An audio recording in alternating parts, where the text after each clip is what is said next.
Hey, Kansas Weslyan, go Yotes. I hope things are going well for you. I hope you're transitioning well. Remember, we talked about the concept YOGOWYPI when I was there. You only get out what you put in. And I want you to remember that not to get frustrated during the transition. This is probably one of the toughest transitions that you've ever had in your life. And if we can learn to transition well, it can be something that's going to serve us for the rest of our lives. I'm just going to challenge you. My heart is going to go out to you and just go, hey, be easy on yourself. If you've had some struggles throughout this transition, just know that that's part of the process. We all go through different things. We all transition in our own different ways. Hopefully you've had some success. Hopefully you've made some new connections along the way. Hopefully your network is growing and you're building a tribe and you're building a community. And WE, you're remembering that part of the Wesleyan experience is reaching outside of yourself and making those connections. I want you to remember, we talked about this concept during the orientation, is be focused. Be the most focused person in the room. It's one of the best skills that you can have. When we're focused, we're present. I'm going to ask you to be present today as we're going through some of the concepts that we covered when I was there in August. Be focused as when you're talking with other people. Key thing for us to remember is that when we're in a room with someone else, to be interesting, all we got to do is be interested. Be interested in the other human that's in the room. Remember, we talked about the concept MMFI, that there's 4 letters that we all have on our foreheads. You can't see it, but it's there. The 4 letters that we all have on our forehead, MMFI, stands for make me feel important. Your job, your challenge. Remember that the Wesleyan experience is about making other people feel important. Maya Angelou said, people will forget what you did. They'll forget what you said. People will never forget the way you made them feel. When you go into an interaction, whether it's practice, whether it's an organizational meeting, whether it's a classroom, whether it's just hanging out in your residence hall, is make others feel important. Remember, pay attention to how you make them feel. Be there for someone else, and always be focused. It's so important. Remember, we talked about the concept. Are you willing? Or are you willing or are you eager? Are you willing in your approach? Is your approach of, do I have to do it? Or do you remember that you're a born chooser? And if you're doing something, it's because you want to do it. So eager in your approach. Be eager in your approach. Be eager in the way that you're doing. Be eager in your making connections. Be eagerly involved. Be eagerly engaged in the classroom. Being willing and being eager, it's a choice. Some of the things we said, remember we talked about the concept of that we're so easily conditioned. I said Red Robin, you said Yum. I asked for volunteer. A few people volunteered. I said, how did we get that way? Well, we got that way because we were conditioned to be that way. We volunteered, we got involved. Somebody made fun of us. Somebody gave us a hard time. And we allowed their opinion of us to influence our eagerness moving forward. Don't let other people's opinions and thoughts. This education is for you. When you don't get involved, when you're not eagerly engaged, you're the one that misses out. So be eager your approach. Don't get caught into the conditioning. You know, the Harvard Review did a study October. It wasn't a review. It wasn't a study. It was a magazine article in which they said most people won't succeed. They define success as not as the car you drive or not the kind of house that you live in or how much money you make, but they define success as your ability to live a fulfilled life. And most people won't live a fulfilled life because they won't evolve. They won't change. And they won't change because it's uncomfortable. I don't remember if I did this with you, but maybe I probably did. Cross your arms, right? Notice which arm is on top, which one's on bottom. And when I say go, you switch them, put the other one. And when you switch them, it feels really awkward, feels strange. Well, that awkward feeling that you're having, that's what growth feels like. And while you're in this transition, just know that it's going to feel awkward from time to time. It's supposed to feel awkward. That's you growing. That's you stepping into the next part of your life. That feeling of awkwardness, that's you preparing, putting ourselves in awkward situations, in uncomfortable situations. That's the Wesleyan experience. That's getting out, being around people who think differently than you, being around people who don't share your opinions, who don't share your point of views, and having the ability to listen and to understand. And as a result of that listening and understanding, you may feel uncomfortable. You might feel awkward from time to time. But out of that, you grow, you develop your own, you strengthen your own opinion, you strengthen your own ideas, you know what you're about. Because, hey, if college was exactly like where you came from and the experiences were exactly the same, well, first of all, that would be boring. And why are we doing this? And second of all, there'd be no growth.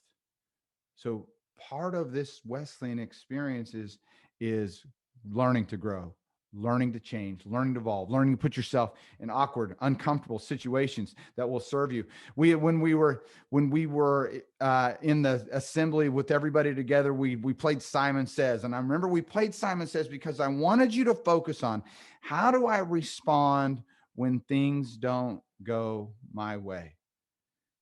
What do I say to myself when I come up short? And we have these conditioned patterns, going back to the idea that we are so easily conditioned. We have these conditioned patterns that there are go-to places when things don't go our way. Sometimes we feel sorry for ourselves. When we played Simon Says, some of you sit down, you're like, oh, stupid.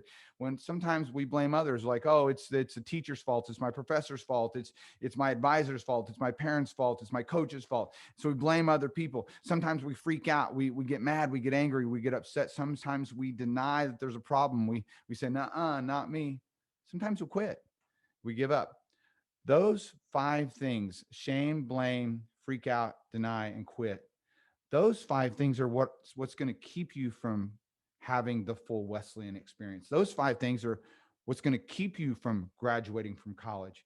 So we look above that line, and that's the growth mindset. That's the 4-letter word that I talked about when things don't go your way. Remember the 4-letter word? N-E-X-T, next. Say next, move forward. You're struggling with a project. You come up short. You make a bad play in practice. You do poorly on a test. Say next and move forward. And regardless of how you did on your first test, and I hope you nailed it, I really do. But regardless, say next. You learn some stuff. You learn some things that didn't work. You learn some strategies that aren't going to help you in the future, and adjust. Keep adjusting. The Wesleyan experience is designed for you to always be adjusting, always be changing, always changing your approach, and not living below the line in shame, blame, freak out, deny, and quit, and having a victim mindset, but instead living above the line, saying next, moving forward, getting out of the drama, and just focusing on your ability to respond. That's what responsibility is. It's your ability to respond. Remember, we talked about the timeline. I talked, and I started on one side of the gym, and we went through and we said, hey, this is where you are approximately on the 19 mark on the timeline of your life. And we looked forward and said, hey, man, you got all this living left to do. And the quality of all of this depended upon the choices that you make during the next 4 feet of your life. And then but really, it's not the next 4 feet. If we come down, it's really where you are right now. It's this small space, this small 1.5 inches, 2 inches that you're living in right now, this transitional place where you are right now. Because if you can transition well, you'll be able to engage in the Wesleyan experience and be here longer. And if you can be here a little bit longer, you can push yourself to be a little bit longer. And you can be here longer, you can be here for the entire time. And if you can stay with it the entire time, you can graduate. And where you are can be a cause set in motion for the rest of your life for everyone that you know. This is an important time in your life. Don't live below the line, live above the line. And some of the ones who say, that's reality. So you can stay stuck in the pain, right? In the shame, blame, freak out, deny, and quit. Pain is a part of life. It is. It's a part of life. But staying stuck in it, staying below the line, suffering, that's a choice. Just know that you're going to experience pain that in the transition. You're going to experience uncomfortable in the transition. But staying stuck in it, that's you. That one's on you. So find ways to be grateful for where you are so that you can move forward and not suffer, but just know that, hey, I'm having a painful time right now. I'm struggling a little bit right now, but it's not going to define me. And so I got a little tool I didn't share with you when we were there in August. It's called Act, Feel, Action. How we act determines how we feel. The feelings that we have will determine the actions that we will take in the future. If you live in shame, that's to act. If you're choosing to be shameful about your past, that's going to determine how you feel. And if you're feeling shameful, you're going to take fewer actions. But likewise, if you're focused on positivity about the future, if you pull your shoulders back and say, hey, I did that, I accomplished that, whether it was good or bad, that's going to determine how you feel. If you're saying next, that's going to determine how you feel. That's going to determine the amount of choices that you have available, the actions that you have available to you to take in the future. Write that one down someplace. Put it in your phone. Put it up in a place where you can see it. Choice. We always have choice. Choice about how to act. How we act is going to determine how we feel. How we feel is going to determine the actions or the amount of actions that are available to us in the future. Act, feel, action. Build a tribe. Remember we did the thing? I had you come up with a shark partner. How many of you have seen your shark partner? How you been walking across? Hey, shark partner. You probably remember them. And you remember them because you had an experience with them. And when you have an experience with somebody, that helps you grow together. Part of the Wesleyan experience is having a variety of unique experiences with other humans. And out of that, you're going to build a tribe of connections, build a lifelong tribe of people that you will rely on, people that you will connect with, people that you will talk to, people that you will reach out to. Learn to build a tribe. You don't need me to tell you to go connect with another person.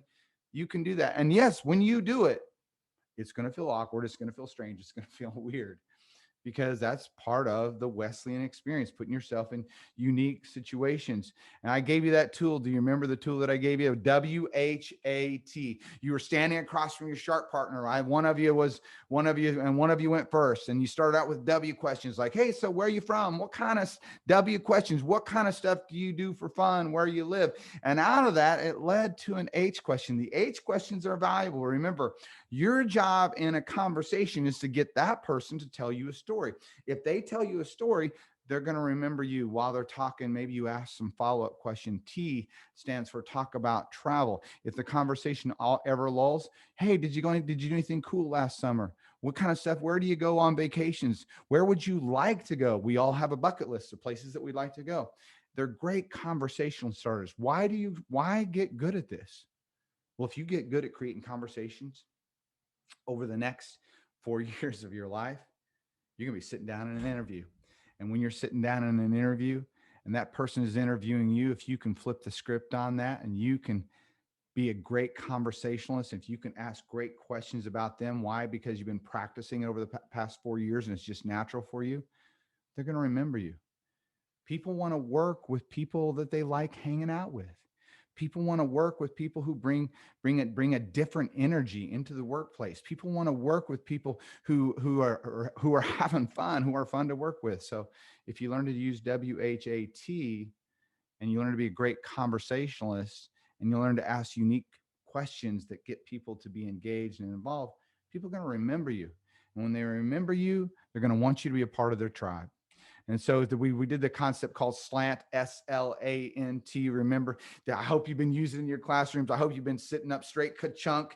I hope you've been leaning forward. Whoa, remember there's a mind-body connection when your body is engaged. Your mind is engaged. When your body disengages, you lean back and you act like you don't care, then your mind disengages. So how you act determines how you feel, which determines the actions that you're going to take. When you ask questions, when we ask questions for two reasons. First reason, to get information. Second reason, to show that we care. When people think that you care, they're going to be more likely to be engaged with you. They'll give you the benefit of the doubt from time to time. N stands for nod. Oh, yeah, part of that growth mindset. Every time you learn something new, give yourself a little bit of credit. I hope you've been thinking about it when you walk in. Do you sit in the T zone? The T zone is the front rows and the center rows. The T also stands for talk. Talk, talk, talk, talk. Who do you talk to? The professor. Get to know your professors. Every time you approach your professor, tell them your name. And eventually you're going to walk up to them. They're going, hey, Bill. They're going to remember your name.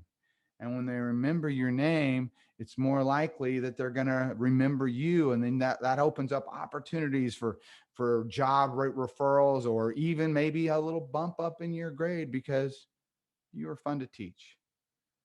Last thing I want to talk about is we did this really cool experience when we were together. Part of the Wesleyan experiences is the cross the line experience. And I remember what that was like, and it was real. Remember how we felt on that day, that we felt connected, that we saw people that we didn't know.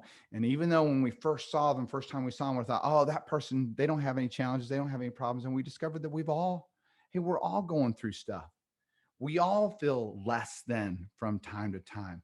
We all have internal struggles. We all go through times of our lives where we're struggling.